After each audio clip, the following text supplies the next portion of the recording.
And good morning. It's Wednesday morning, shortest day of the year. And we're going to read Colossians 4 2 through 6. Continue steadfastly in prayer, being watchful in it with thanksgiving. At the same time, pray also for us, that God may open to us a door for the word, to declare the mystery of Christ, on account of which I am in prison, that I may make it clear which is how I ought to speak. Walk in wisdom toward outsiders, making the best use of the time. Let your speech always be gracious, seasoned with salt, so that you may know how you ought to answer each person. So, here Paul tells his readers to continue praying and also to sort of watch their tongue, watch their mouth, Be careful what you say. Make the best use of the time you have when you're talking with people, but also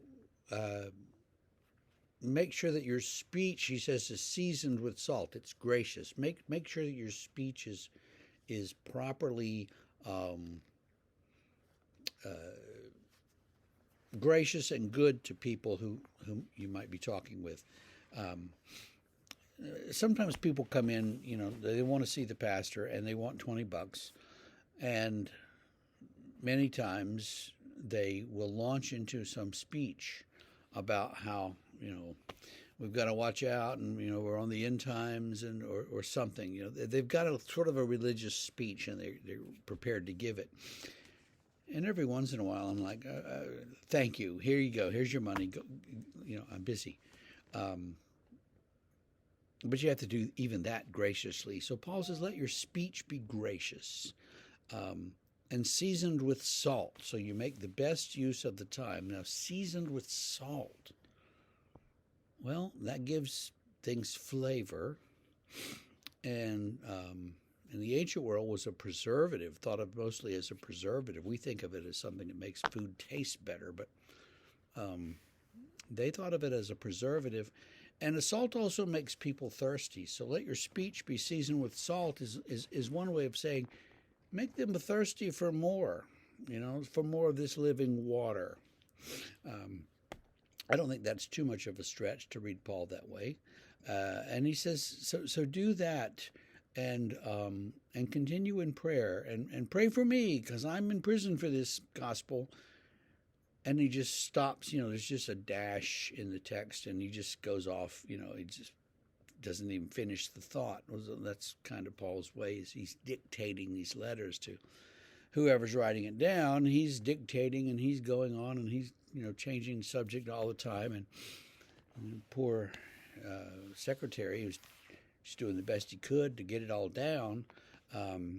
They didn't use punctuation quite as frequently and as much as we do. They didn't have all those punctuation marks and dashes and things that we can use to kind of make Paul make more sense. They didn't have all of that, so poor secretary's doing the best he can.